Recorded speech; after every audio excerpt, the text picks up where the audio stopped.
Good morning. Good morning. Welcome back.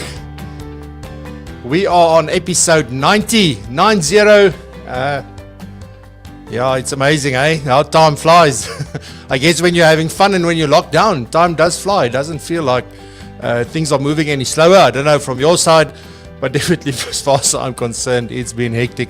But in a good way, I'm really blessed as far as that is concerned, and I'm really happy that I'm able to do, things like the show. So really happy about that, and to everybody who is watching, thank you very much. We deeply appreciate it. Yesterday, I posted some stats, and last night I found some stats on LinkedIn too for all the shows, so I'm going to be putting that together. Unfortunately, that's going to take a bit of work and a bit of Excel and all that good stuff. But I will also share that so that we can have one combined view of the reach that the show has had because of you, because of what, the way you've been supporting the show, the way you've been commenting and sharing and liking on the videos. So thank you very, very much from my side for helping us do that. And today I'm very excited to talk to Emily Blanch. You saw us, we sent out emails and we made posts on LinkedIn and WhatsApp messages and all that kind of stuff to let you know that Emily is going to be with us today. She's from Australia, and she works at XY Advisor, but I will let her introduce herself in a second. But just from my side, a very warm welcome on this cold winter's morning here in Johannesburg. Where are you watching from? Let us know in the comments. Just shout. I know a lot of you are regulars, but Emily won't know you. So let us know where are you watching from. And let me say a quick good morning to everybody. Kobus Klein, good morning. Welcome. Elmin, good morning. Welcome. Ian and Denise. Malcolm, good morning. Casper, welcome back. We've got Chad, good morning. Renee, I've got Tinus, and who else is here? Our mutual friend, Louis van der Merwe. So Louis is the one that put me in touch with Clay in the first place, with Clayton. He was on a few episodes ago, and then Emily is also part of XY Advisor, so that's how I got to meet Emily and speak with her, and as I said in my message yesterday, when was it, on Friday, that a ball of energy. So really looking forward to chatting with her. Conrad, good morning, welcome. Renata, good morning. Mark, Neil Strydom, good morning. Dani Malan, goeiemorgen. Floyd, welcome back. Good morning. Gomotso. Wow, there's so many people. So let's quickly see where people are watching from. I've got people in Clubview in Centurion, which is in Pretoria. And Arun, good morning. Fasiwe, first time I've seen you here. Good morning. Eden, welcome back from Cape Town. And we've also got Bruce Cameron with us this morning. Good morning, Bruce. Very nice to have you. I hope you're doing well. And all right, so I don't want to take up Emily's time. We've got so many interesting things and exciting things that we want to talk about. So on that note, let me welcome this morning to the show. Good morning, Emily, all the way from Melbourne in Australia. Good morning. Sydney, actually. Sydney. I messed it up. That's fine. No. Well, live shows. They're pretty close. Good morning.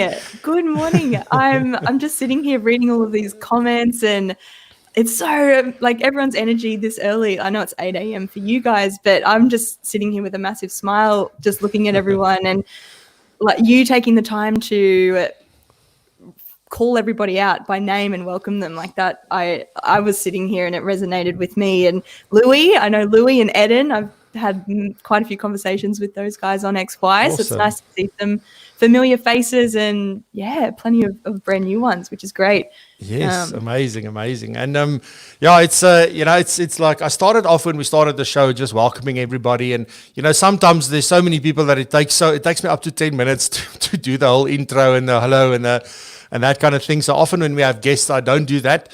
But today it feels like I haven't done it for a while, so it was important. It's always important for me to recognize people who show up, particularly for the live shows, because there's something different about the live shows. It's not the same as watching the recording, and it's like watching a live rugby game versus watching the recording thereof. You would rather watch the highlights when you watch the recording, but live, you're in the moment, you're in the, so much better. Emily, welcome. Really warm South African, but world welcome, I guess. I know most of the people on here are from South Africa, but we do have some people watching from Oz regularly. I've got some people from the US and the UK watching. So yeah, Emily, you are the head of community at XY Advisor, apart from that being the head of community, I mean, you have a passion for this, and this is why I'm so excited to get into this conversation. But maybe just as a lead-in, share with us just what is being a head of community all about. What does your job entail, and what are those passions what are the things that you enjoy most about that? Yeah, definitely. So my formal answer to this question, what do I do as head of community, is I fuse technology and human connection to help people feel inspired, connected to a bigger vision, and clear in their direction. So I spend my days looking for unique ways to engage audiences and deliver an unforgettable or remarkable experience at literally every opportunity. Any chance I can, I will take it. Now, that's kind of like the formalities of it all, but I guess if I think about what do I actually do, like what am I spending my days doing? And I spent a bit of time thinking about this and how I could really kind of condense it down to its core. And at its very core and its foundation, I help people. So I help advisors feel connected and like they belong. I help people look for ways to solve their problems, and I look for ways to build lasting relationships. So it could be connecting to advisors or members from XY who I know can help each other out, or it might be directing an advisor to a past discussion on the platform, or to a blog or a podcast or a piece of content that I know will provide some useful insights. Or it could be helping an advisor with whatever it is that they're looking to do, or just to help them find ways to solve their problems. And it's in those small things, even though they're seemingly small acts, they without a doubt make the biggest impact. And so, yeah, that's kind of what I do at the crux of it, and I absolutely love it. Yeah, it speaks directly from, I can see it on your face how much you love it, but not just from that.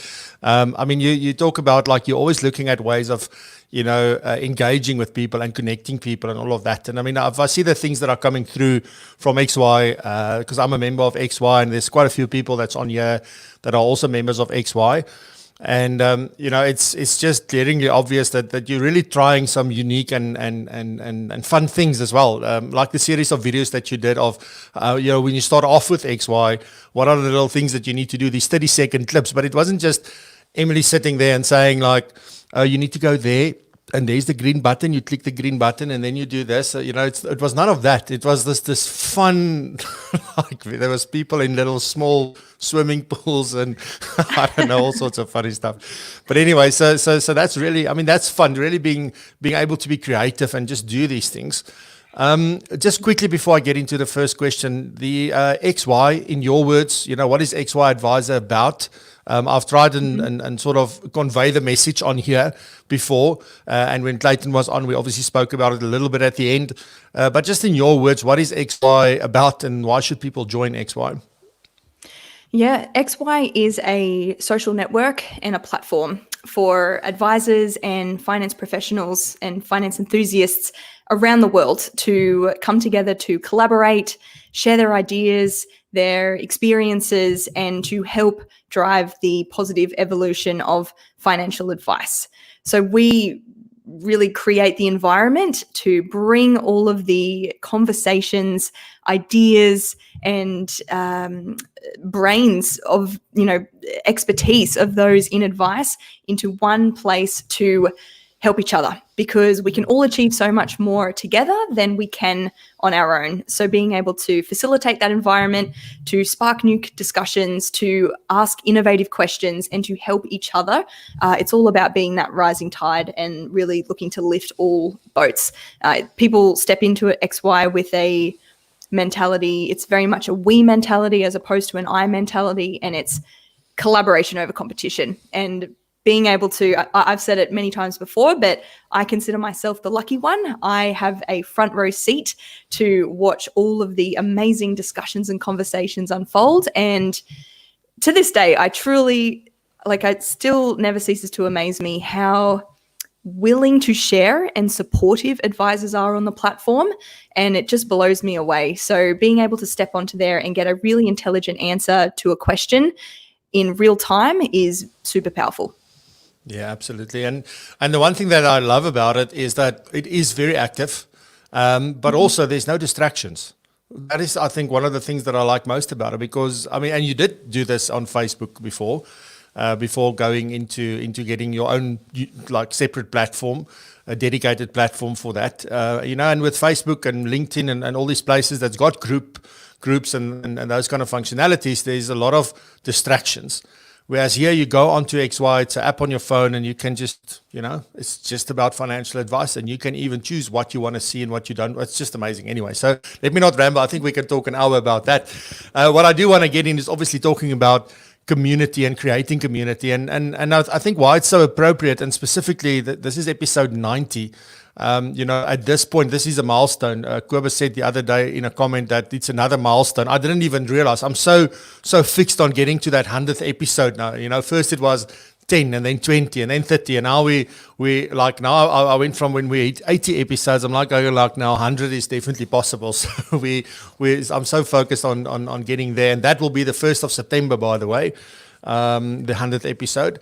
And, but just from that, the one big thing that has happened with the show is that we started creating a community, something that it wasn't the plan. It wasn't what I set out to do. It just it started taking on that life, but I think there are many ways that we can really do this intentionally and do it more, more constructively and in a better way, for that. So, I mean, when we talk about community, it's not about just creating a community or a whole host of people coming together or a network.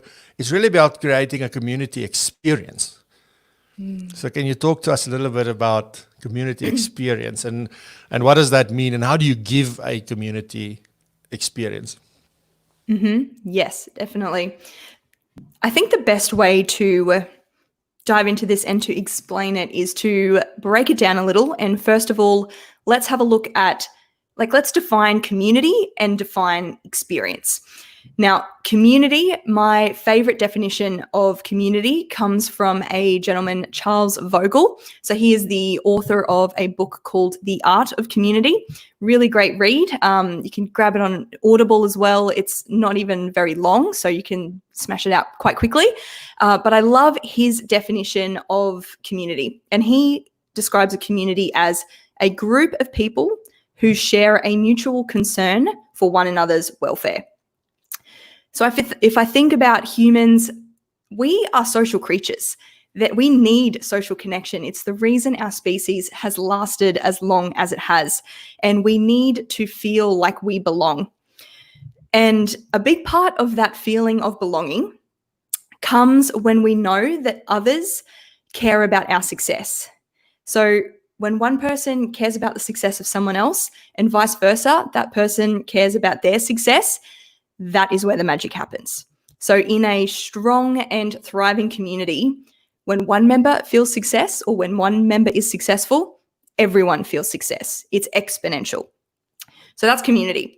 Now, if I look at experience, and my favorite definition of experience comes from Joseph Pine and James Gilmore. They are the authors and creators of the experience economy.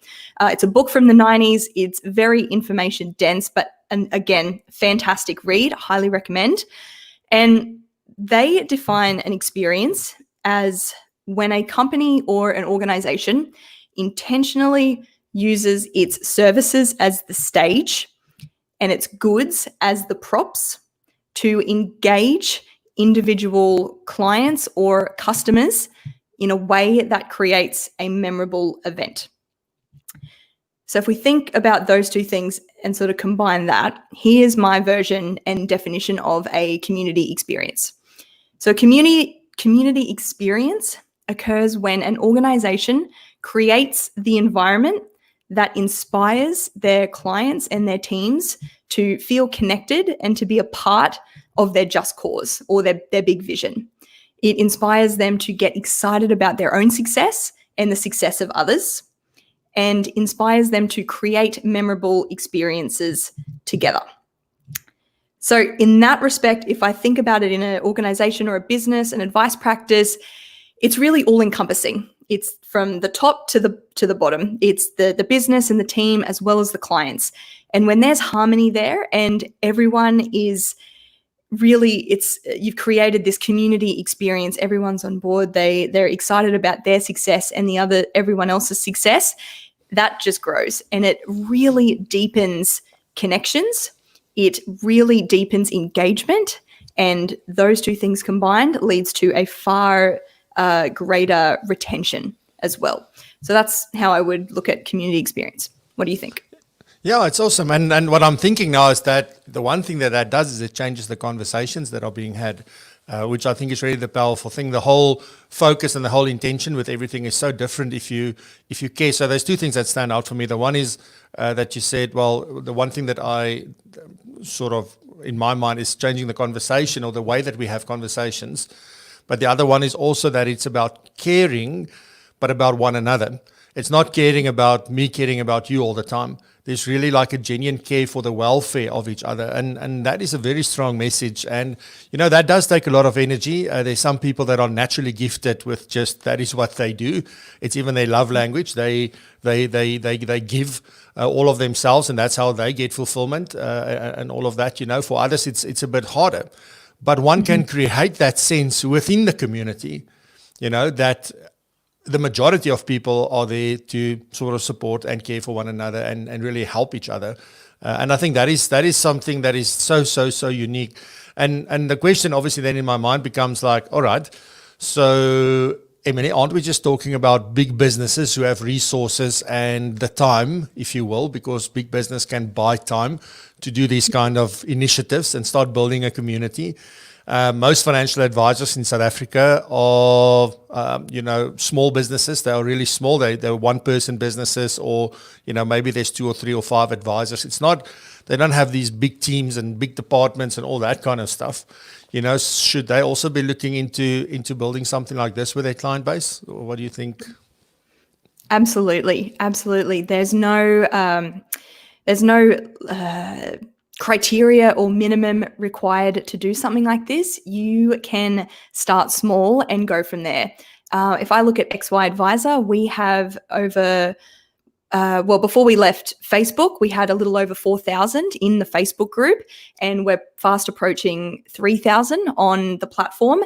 And up to recently, I was it when it comes to the community side of things and doing everything that we'll probably explore in a minute in terms of examples and things like that. It was me. So I can tell you, as a one-man band kind of person in that element, it is possible. And the beautiful thing, which you alluded to just before there, Francois, is that it's all encompassing. It's that sharing economy. It's everyone coming together. So you don't have to be the only sole person doing all of these things. You can leverage your network, others, and even other clients in your network, and leverage those things to create a benefit. And so, community experience in my world, in my mind, is really giving you the opportunity to give a client experience at scale, and being able to bring others into the fold who can help create those memorable experiences. So it's not, the onus isn't just on you to create those individual client experiences. You can do 1 or 2 or different things that brings everyone in and gets everybody involved. So I would absolutely say it's not reserved for any one type of business. And the best thing is that if you decide this is something you want to experiment with and have a go, you don't have to tell anyone about it. You don't have to voice it and make it public and say, I want to give a community experience. I want to start building a community.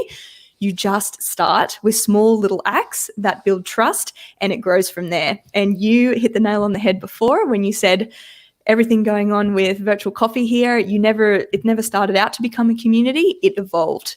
and it was an organic process. So I would say it's a similar thing in that respect, is that you can just start small and watch it evolve. And it doesn't matter if it takes longer. Potentially a bigger business could do it quicker, but even then I would argue not necessarily the case. But being able to put some time and energy into delivering a community experience will help you build raving fans. And word of mouth is the most powerful thing. Word of mouth marketing is crazy. So if you do that thing, you're essentially doubling down on your marketing resources and what you're outputting as well. So yeah, it's definitely possible, definitely doable. Yeah, awesome. Just before we move on, I just want to ask, if you are new to the channel, you haven't been to the YouTube channel before, you haven't watched the show before, well, welcome, number one. But then also, if you could please consider subscribing to the channel, I would really appreciate that. It's awesome to grow the community. We are on 539, or we were this morning. So by the time we go off, I hope to see that we've crossed the 540. So please, if you are here, please consider subscribing so that you can be notified when we go live and also when we post new videos, etc. So please do that. And then, as always, I want to encourage you to ask questions in the chat. I see the chat is very quiet at the moment. So please, you can interact with one another, share your stories, share your views, ask questions. If you want to ask Emily any questions, we'll get to some questions at the end. So please put them down there. I will go find them, and then we will answer those for you at the end. So please do that. Emily, so yeah, I mean, this is quite an interesting. I love this because of what's happening with virtual coffee at the moment. I think I've tried similar things before, which haven't really worked. But I don't think that I had a very clear vision for what I wanted to do.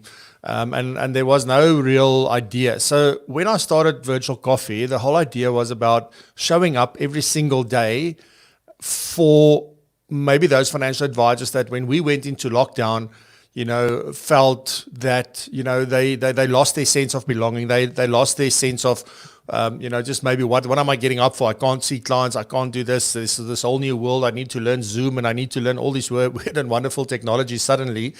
I think we caught up 5 or 10 years with technology as far, because we had to.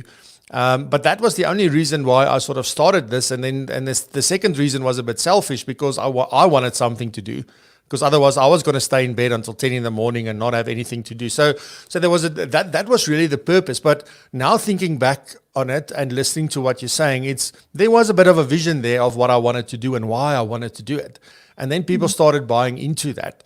So where is the starting point? If I want to start building a community, and I mean, let's be fair, if I've got a client base, I have a community, but I may not be creating a community experience yet. I may not be creating the platform or creating the environment in which my clients can talk to one another and they can meet one another and bring more people like them into the fold, because I think that's where the power is.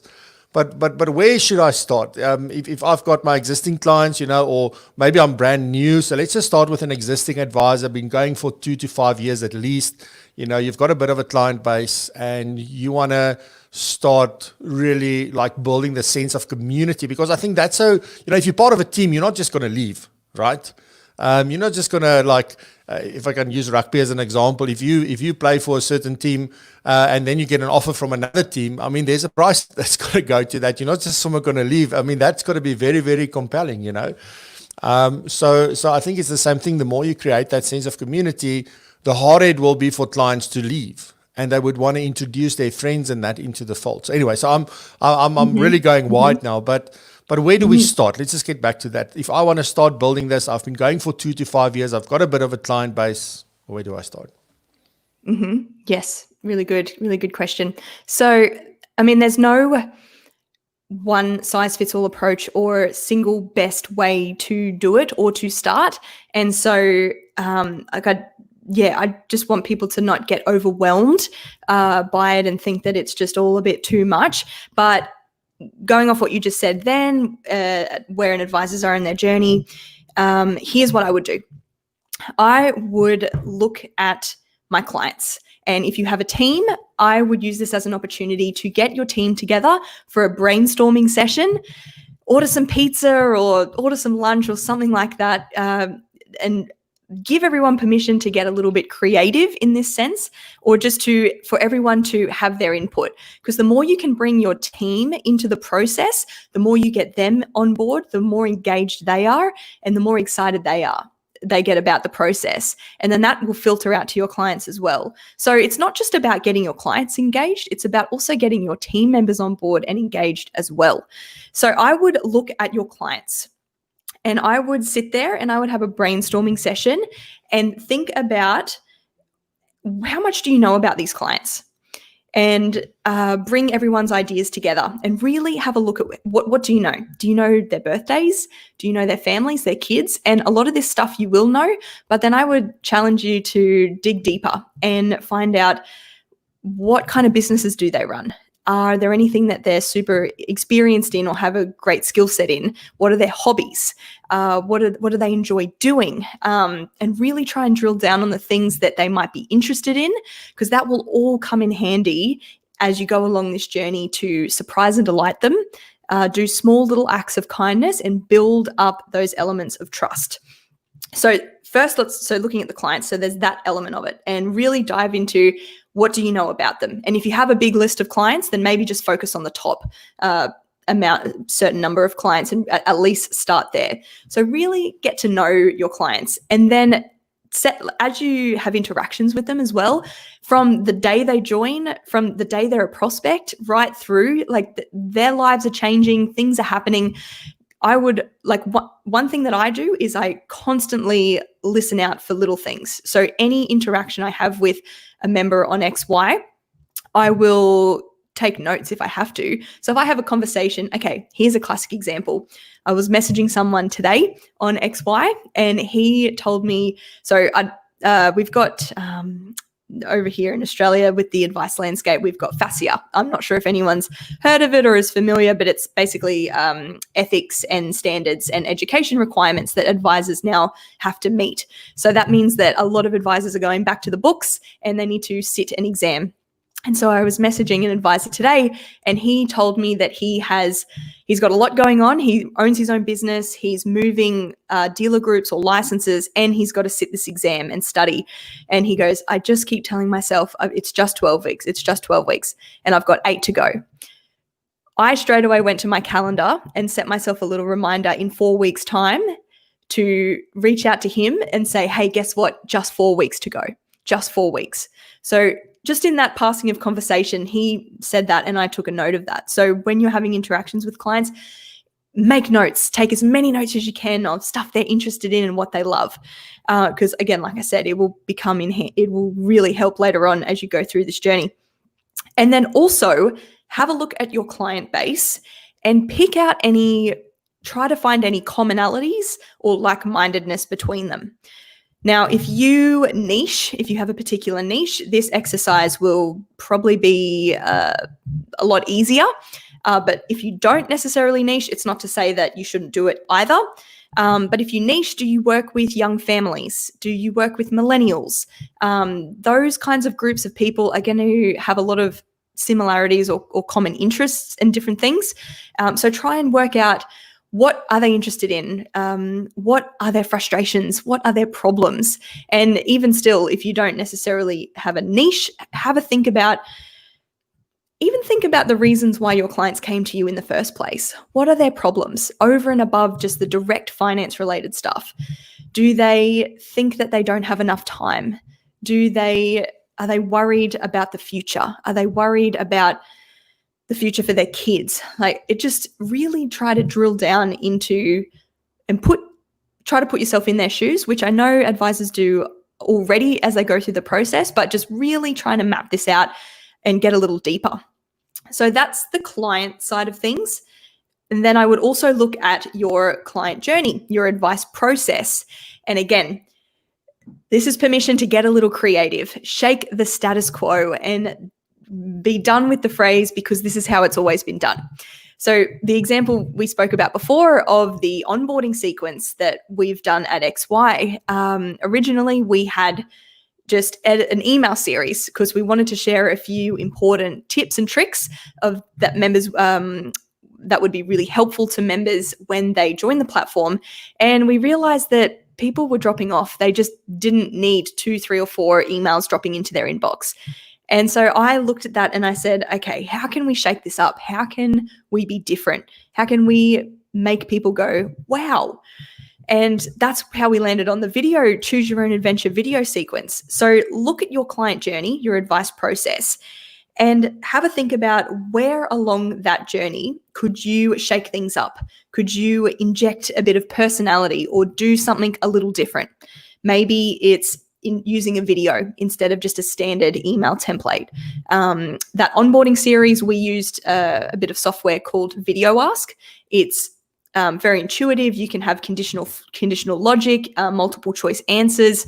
So maybe when you give a form to a client, could you maybe create a video ask and do it in video style?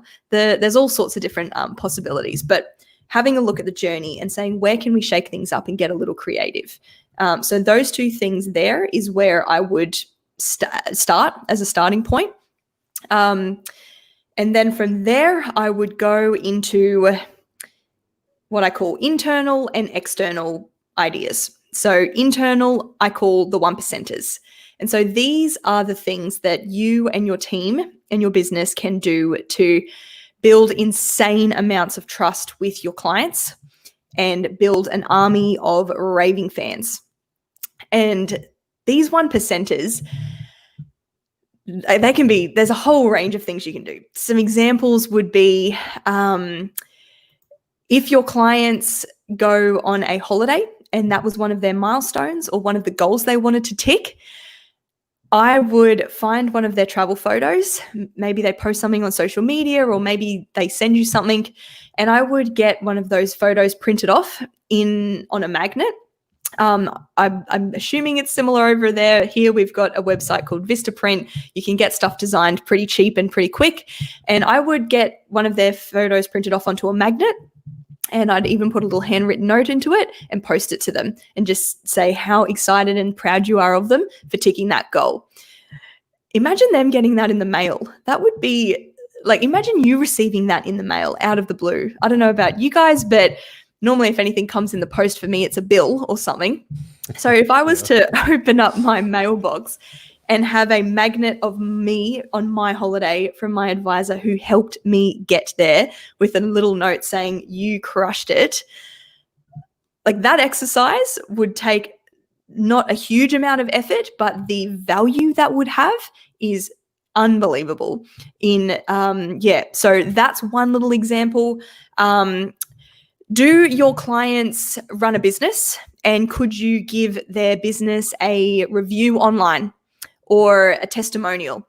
Give them some social proof. That there is a really good indirect way to build trust with them and potentially get a referral, get a online review or testimonial for your own business from them. So it's just all those little things that you can do to build trust and build really strong relationships with your clients and create a memorable experience. Another internal thing or a 1%er is to look at making connections. So I've actually got a story that I would love to share, which really sums up why you might consider giving a community experience, building a community. And I'll share that story with you if you don't mind. It'll be a good one. Please do. All right. So about 12 months ago, an employed advisor who's a part of XY reached out to me and told me that it was his dream to kickstart his own business. But given the current advice landscape, at least here in Australia, this was post-Royal Commission, he wondered if he was crazy to even be considering going out on his own, to be starting a business from scratch. And he knew that he wasn't in a position to leave the security of his employed role just yet, but he knew he had a lot of research and due diligence ahead of him to look at tech and licensees and everything that comes with setting up a business. And because I had spent time getting to know different advisors in the community, I was able to facilitate a handful of introductions between this advisor, and his name's Luke. He won't mind me saying that. Between Luke and a bunch of other advisors who I knew had recently gone out on their own and started a business, or who were at the same point in their journey as he was, and they were about to start their business. So I facilitated a bunch of email introductions so that he could have a chat to them and just really pick their brains and get their real life experience on their journey. So over that time, I also sent him a bunch of resources, different links to podcasts and blogs and posts on the platform that I knew would be super helpful. And I was also able to introduce him to different contacts of mine, or just through people that I knew who worked at different providers that he could have conversations with around tech and all of that sort of stuff. So that happened over the span of about 12 months. And we probably kept in touch once every 6 weeks. Sometimes it was just 1 or 2 emails between us. Other times I would do a couple of introductions for him, but it didn't require, I wasn't spending days helping him out with this sort of stuff. And fast forward to about 3 months ago, a post popped up on the XY platform, and it had been made by Luke, and it was him sharing the great news that he had kickstarted his business. He had launched My Financial Design. And I've actually got a bit of the post here because I'd love to read it out just to really bring home the point that I'm making. Yeah, go for it. And in his post, he says, "Huge shout out to the XY community. Without you all, this would not have been possible. Being among peers who are positive about our industry's future and willing to share your stories has given me the courage and knowledge to take the leap of faith. I've taken the last 12 months to do a lot of research, and a particular shout out to all of the wonderful phone calls I've had during this research phase." And he tags about 9 or 10 people, other members of XY, plus all of the active people posting and commenting within the platform. And the biggest shout out goes to our very own XY legend, Emily Blanch, who has connected me with all the right people and been a massive encourager. But this is just the beginning of a new chapter. I can't wait to see how it all unfolds, but I know XY is going to be a big part of my continued success. Now, I just want to preface that I didn't pick out that post just because I get a little plug in there. Yeah. The reason I am sharing this story is because it hits the nail on the head in why you might consider building a community, giving a community experience. So there's a couple of things I can unpack from that post. The first one is I facilitated a handful of introductions for him to other advisors, which sure was super helpful, but the real value came in the conversations that he actually had with those advisors, being able to hear their real life experiences of going out on their own. And yet in his post, he attributes that value to XY, to the brand, to the organization. So if I translate that into an advice practice, let's say I'm an advisor, or you're an advisor, someone out there listening, you're an advisor who works with young families. And in your interactions with one of your clients, you learn and discover that they are about to start the process of finding a daycare for their little one. And they've told you that it's all a little bit daunting and they really have no idea where to start. So straight away in that example, my mind goes to, okay, here's an opportunity for something above the line and a surprise and delight. And there's 2 ways you can do it.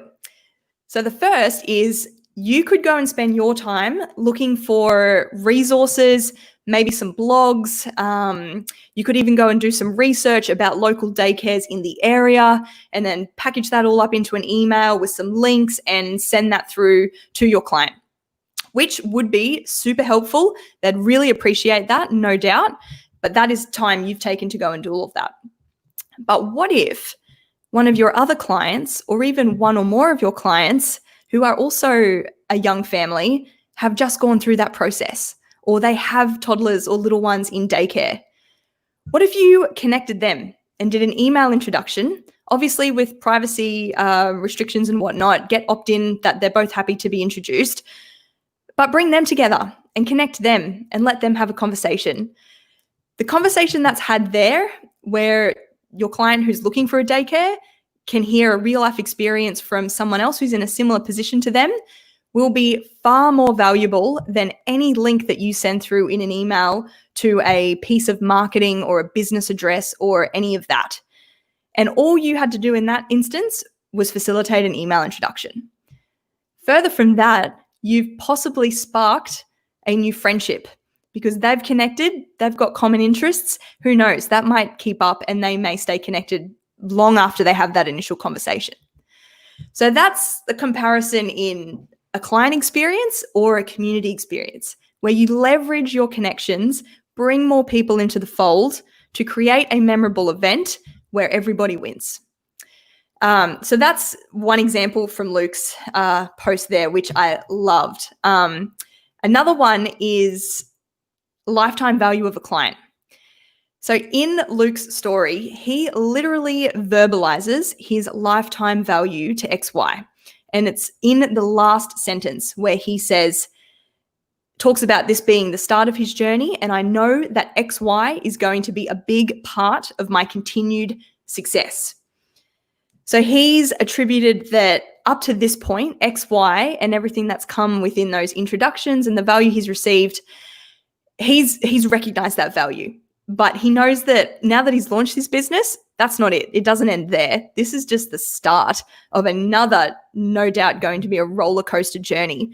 And he's already said that he is going to find success by having XY on that journey with him. And that's pretty powerful stuff.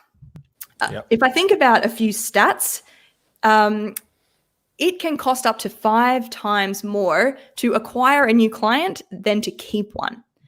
And then in terms of success of selling, some stats show that selling to a client or a customer you already have, there's a success rate of 60 to 70% versus selling to a brand new customer or client being 5 to 20%. And that makes a lot of sense because you've already built up that know, like, and trust with the client that you already have. The new client, the prospect, you have to go through that whole process. So there's a real value in creating that value that brings home that lifetime value of a client. So to everyone who's tuning in right now, I'd love for you to have a think about the post that I just shared of Luke's and imagine that that is one of your clients writing a testimonial about an experience that they've had with you and your business. And that really could have come about from making a few connections, sending through some resources, and just helping them on their journey to solve a problem that they have there and then. So yeah, that's just a couple of examples just from Luke's story that I think, yeah, it just it doesn't require a lot of effort. It's even in those smallest little acts that make the biggest impact. Yeah, and it's amazing but that's what I get for asking a long question. I get a very detailed long answer. So thank you very much, Emily. I think that was just stacked with gold, and just, you know, and I made a list here while you were talking. When I go off screen, I make notes here of things that I want to share of what I'm hearing you sharing, because there's all of this information and this, but this sort of boils down for me. And just before I get into these 3 steps that I just wrote down, is, I mean, if you think about Luke's testimonial, it was unsolicited. You didn't ask for it. He gave it out of his own free will. I mean, you said, like, here pops up this post, you know, and that's the beauty. And I think those are the real testimonials. Yes, we ask for recommendations, we ask for testimonials, we give clients sort of a framework. Of course, sometimes they don't know how to answer these things. But these testimonials that come from real experiences and real value that's been added, and you haven't asked for it, I believe those are the most powerful testimonials, and you know, sort of that you can get from a client. So I quickly want to share that the 3 things that I heard you say in this whole discussion. So if you really think about this, and I think you are extremely good at one of these steps, so I will get to that in a second. But the first step is to really just start the conversation and get people to start engaging with one another. So I think that is sort of step one. If you want to build a community, start the conversation. You will have to facilitate, you will have to encourage, you will have to get them going. It's like starting a fire. If you want to light a fire, you start with the small twigs and then bigger and bigger, and it takes a while before the bigger logs start burning. But once they burn, you can put on like thick pieces of wood if you want, and it will keep on burning.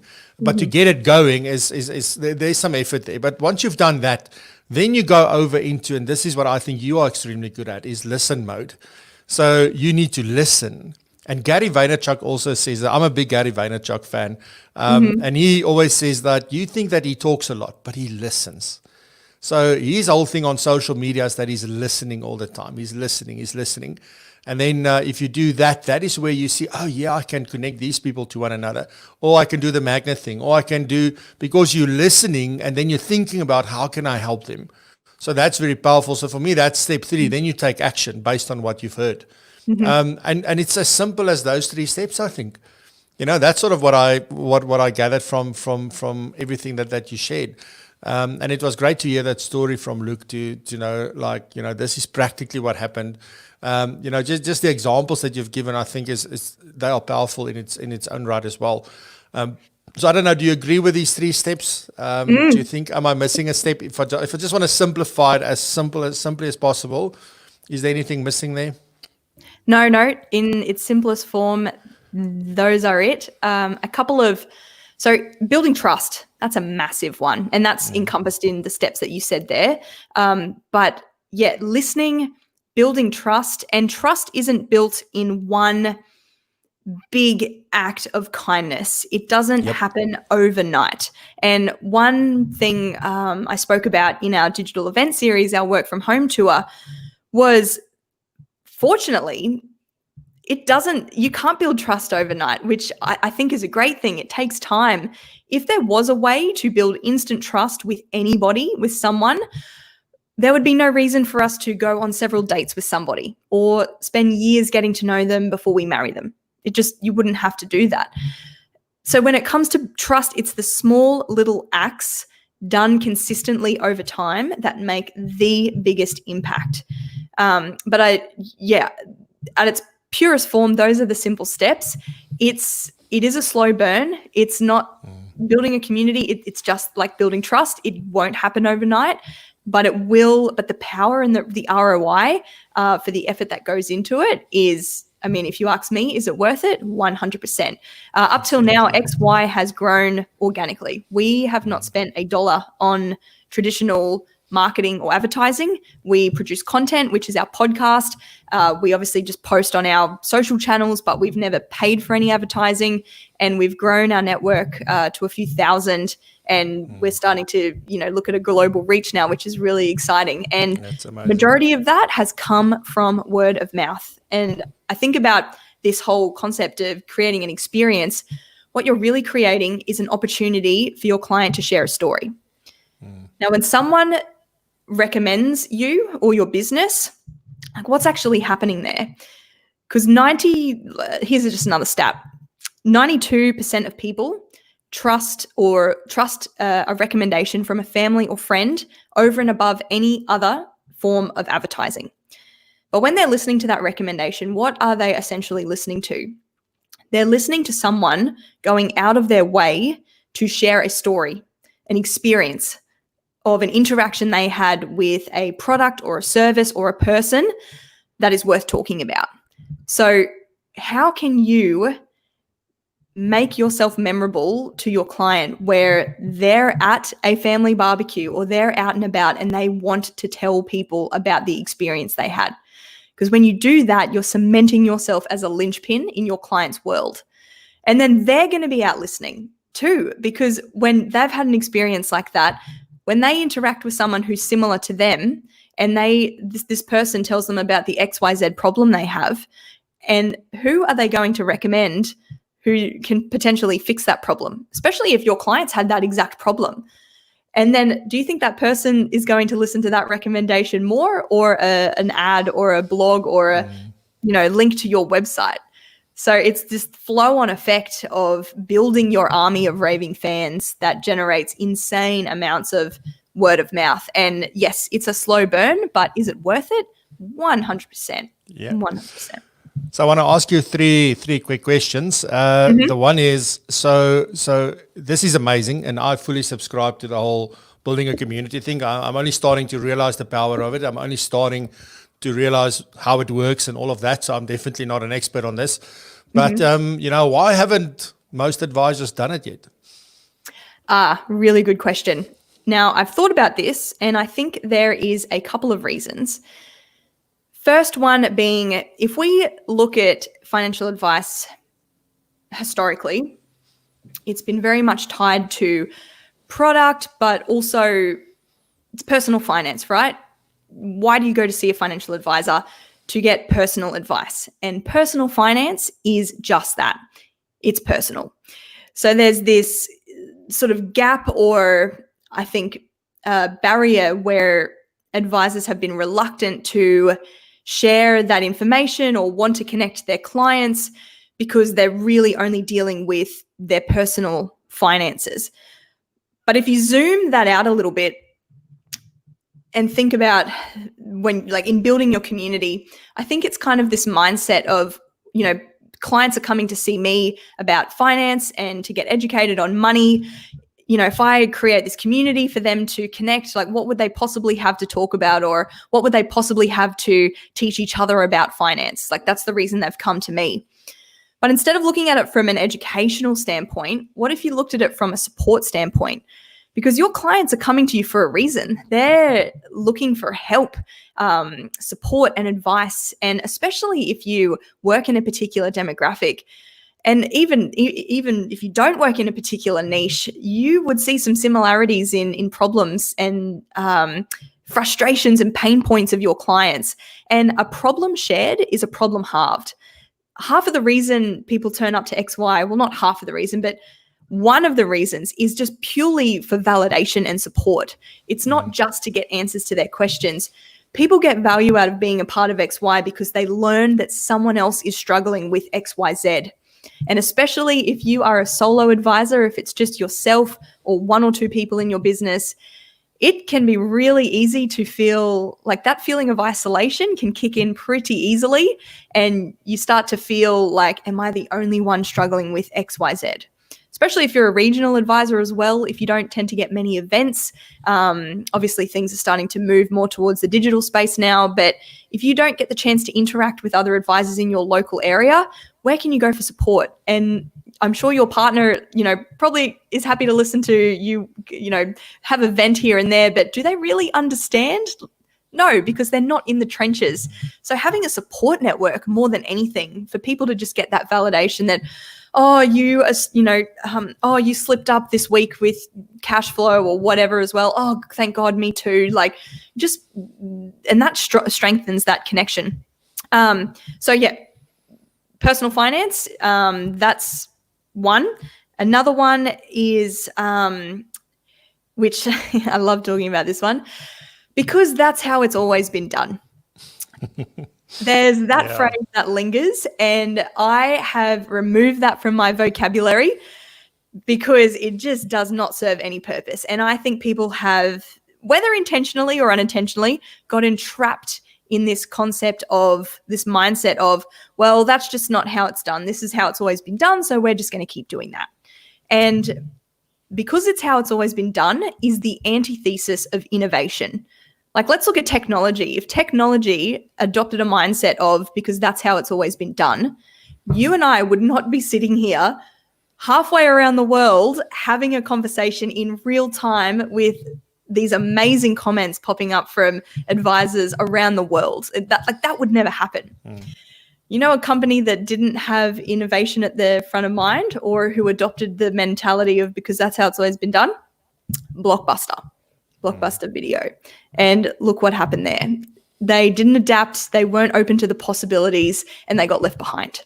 So I would encourage everybody that if you hear the phrase, because this is how we do it, I would challenge that, and I would look to shake that up and say, you know what? No, I'm going to try and be different. I'm going to try and experiment and do something new.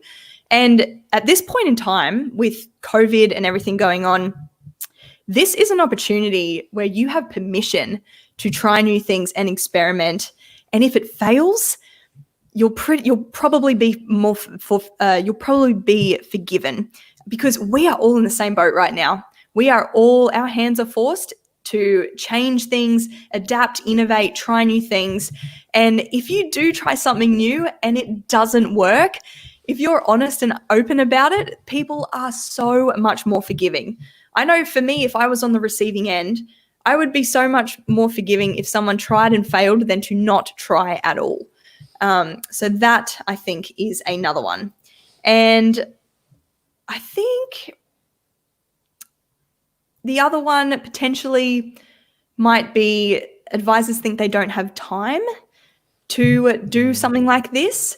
And I would argue that you can't afford not to put a little bit of time and energy into it, at least just to try, because there is that flow-on effect. There's the concept of, they say that if you do really well in your marketing and you smash that, then the sales process becomes smaller.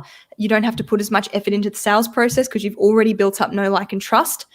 And I would say the more effort and ability you have to create a great experience and drive that community, the less time you have to spend on marketing and the less time you then have to spend on sales, because you are building that army of raving fans and you're amplifying that word of mouth marketing and those opportunities. And there's certainly scope to leverage what you're doing as well. So depending on the things that you're doing, whether it's creating events with your client community, if it's potentially running a book club or an internal podcast, you can tease bits out of that and create that as content to be more public facing and post on your external channels.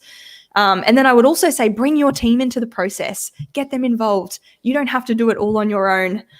Share the load, get them engaged in the process as well, and then everybody benefits.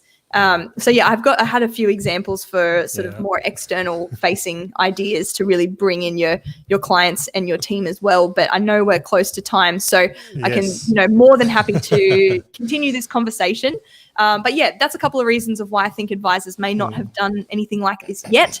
But I would challenge and say, shake the status quo, be different, try and experiment. Because if you're not stepping out of your comfort zone, you're not growing. Yeah, absolutely. I might get you back for and then do the rest of this on the podcast. So maybe we must talk about that. Then you've already alluded to this, that this is a slow burn. It takes long. It's not a quick thing. You're not going to start it today and next week have this amazing community. But if I may add here, if I ask you how long does it take? How long is a piece of string? It depends on your frequency and activity, I guess. If I see what we've done with this, if I were to go live weekly from day one, we would now be sitting, I don't know, how many weeks has there been since the 20th of March? I don't know. I would have been maybe on, I don't even know, 20. Maybe 16, 18, 20. 16, 18, 20, round about there. Right, we are on 90. And because we did it daily, it grew much faster than it would have if I just went live weekly. So there are some things that you can do to speed it up, but speed shouldn't be the only consideration, because I think here quality is so important. So the quality of the people that you let into let into the community, the people that they bring into the community, and then the kind of conversations, the content, all that stuff needs to be high quality. So you can rather have a smaller community that are tight-knit and that are really like-minded, and that really, and it's not like-minded is we all need to think the same, but I think from a values point of view, from a how we behave point of view, should be like-minded. But how we think can be vastly different. I think that's important, because otherwise, how do we challenge one another?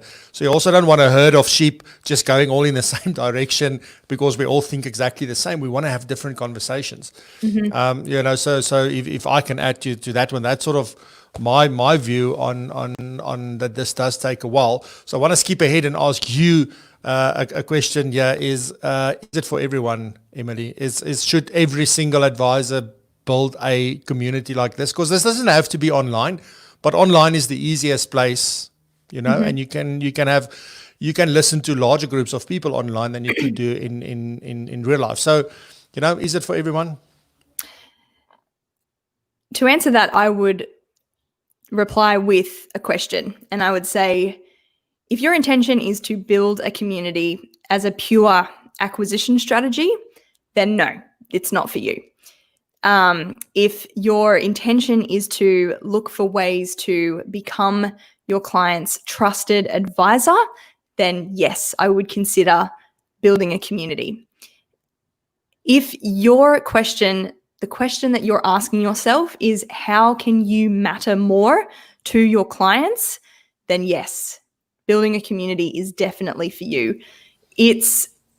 You've hit the nail on the head, quality over quantity. It's a slow burn. It does take time. It is an organic process. But for those who want to try something new, who are happy to lay the foundations and put in a bit of effort in the beginning to start to generate the momentum, the return on your time and energy to do that is 100% worth it. So it's not for everybody. It just depends what your intentions are. So maybe have a think and answer those questions. And depending on your answers to that will help you determine if it's worth having a crack at building a community. And not even having a crack, just getting started. Yeah. And the thing is, you can start small. You can literally do the smallest things. And I have ideas, so many ideas, more than happy to share. So this is just the start of our conversation. This is not the end for sure. We can, continue this for sure. Absolutely.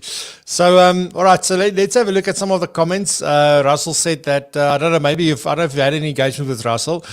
He's very active on social and is a great guy. He says XY is a great networking app for communication with advisors around the world and sharing experiences. So thankful that Louis van der Merwe got me on board. Yeah, so I think Louis was the catalyst. He was the one that got a South African page going. And he then obviously posted it on his social channels, and that's how some of us, I think the last time I looked in, which was last week, there was like 58 South Africans on there that I could see. I don't know where we stand today, so hopefully after today we'll have some more. But yeah, thanks for sharing that, Russell. Appreciate it. Russell also says, nice Captain Marvel poster. So I went hunting for this thing yesterday, especially for two reasons. One, for Emily, because I wanted to give like something that would sort of represent her energy and her stuff. And then also, if I could use the same poster for Women's Month that's coming up in August, because I think there's no better superhero I've had Wonder Woman on here for quite a while, but I think Captain Marvel is my ultimate female superhero. So that's why she's up there, and she's going to stay up there for August. So awesome. Chad, I suppose a community can also lead to sharing of business, as no one of us can ever know everything. Yes, so it depends on the community. I mean, you can have different communities, and we should also belong to communities. So on the one hand, it is, which community should I belong to that is valuable from whatever perspective, but then also I can create a community for my clients and facilitate these kind of things for them. So I think in my mind, I would separate the two. It's not to say that if you need anything, you can't get it from your community, but there are certain communities that are better suited for you and what you want and need in your business. And then obviously for your clients, because we do different things from that perspective. Kuketu said, I like the magnet idea. I guess always find a way to stay relevant in the client's life. Definitely. So that hit home. Razan says social proof plus digital trust equals reputation capital. Yes, absolutely. And then I don't know, it was when you were giving all the advice. He says great advice. And Razan says incredible insights. So great stuff. And Floyd says definitely worth implementing. So yeah, definitely. And Emily, on that note, from my side, I want to say thank you very, very much for joining me. I will chat to you off air. And let's see if we can, I've got an idea now for the podcast. So let me chat to you and see if you're interested, and then we can take it from there. But from my side, just a big thank you for all your time and all just sharing so openly. And every time you speak, you smile. So I can see that you're so passionate about this, and that makes a world of difference, So just from my side, thank you very much. I really appreciate you being here. Of course. And likewise, I had a lot of fun. I was really looking forward to this. Any opportunity to share value, because we all know stuff that others don't, and there's always things we can learn from others that they have, and that's really the premise of XY. It's to spark that collaboration, make so that we don't have to reinvent the wheel or try to do it all on our own. Let's leverage the skills of each other. So I'm actually in the process of going to launch my own little group on XY, just purely around community and that sort of community experience element. So if anyone wants to jump on and be a part of that once it kicks off and check out whatever else is there as well, we can continue the conversation because there's plenty to be shared. Awesome stuff. I've got the website address right, xyadvisor.com, or go to your app store on your phone, Android, iOS, just search for XY Advisor. You'll find the app there. You can sign up from there, or you can do it from a laptop or a desktop. So from me, I will see you back on Friday. On Friday, I'm going to continue with part 2 of my top resources for financial planners. And I hope to see you there. Enjoy. Have a good week. We'll chat soon. Bye-bye. Bye.